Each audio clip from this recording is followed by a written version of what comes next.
I would like you to imagine sitting in a room looking up at a tiled ceiling, and you notice that one tile is missing, just one. What would you concentrate your vision on?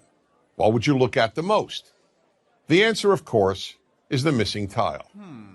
Now, that's fine for ceilings. In fact, it's actually good because we can replace a ceiling's missing tile and once again have a perfect ceiling. Ceilings, after all, can be perfect. But this doesn't apply to life. Most of what is missing in our lives, or what we think is missing, cannot be replaced. Unlike a ceiling, life can never be made perfect. For that reason, concentrating on the missing tiles in your life is a big problem. Let me give you the example that taught me this great lesson about what I call the missing tile syndrome.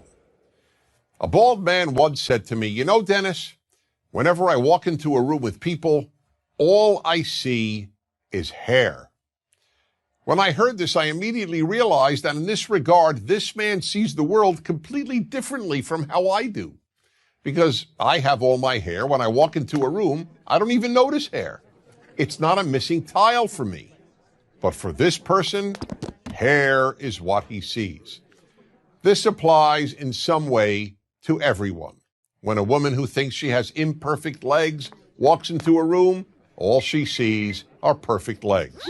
Or take the example of the woman who once said to me, "Wherever I go, all I see are pregnant women." Now, how could that be? The vast majority of women, even those young enough to be pregnant, are not pregnant at any given time. But that was all she saw because she wanted to get pregnant and wasn't able to. Her missing tile was not having a child. That's the way human nature is. We focus on what's missing in our lives.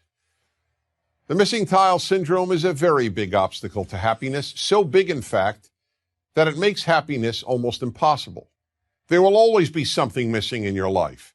When you see other people's kids, you'll think you see tiles that are missing in your own children. Gee, why can't my kid study as hard, or be as polite, or be as bright, or be as good-looking, or be as athletic? The same holds true regarding our spouses, our work, our looks. The list is endless. I'll give one more example.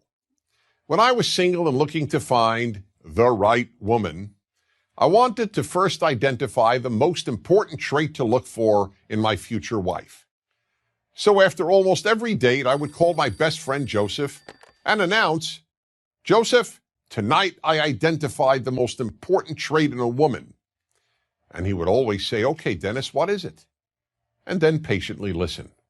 One night I would tell him that it was intelligence, another night that it was looks, another night personality, and on yet another night kindness.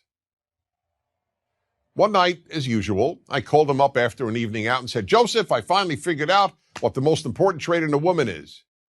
But this time he didn't say, "Okay, Dennis, what is it?" Instead he said, "Don't tell me, I'll tell you." Perplexed, I asked, "How do you know? You don't even know the woman I went out with." "It doesn't matter," he said. "Whatever trait tonight's woman was missing, that's the one you decided is the most important trait in a woman."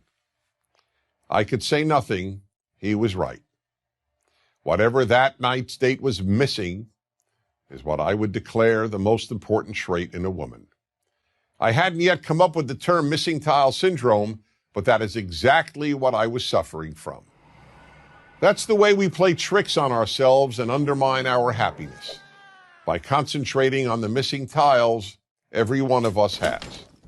So we really have a simple choice.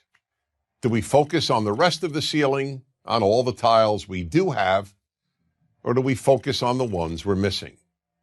To a large extent, the answer to that question will determine how happy you will be. I'm Dennis Prager.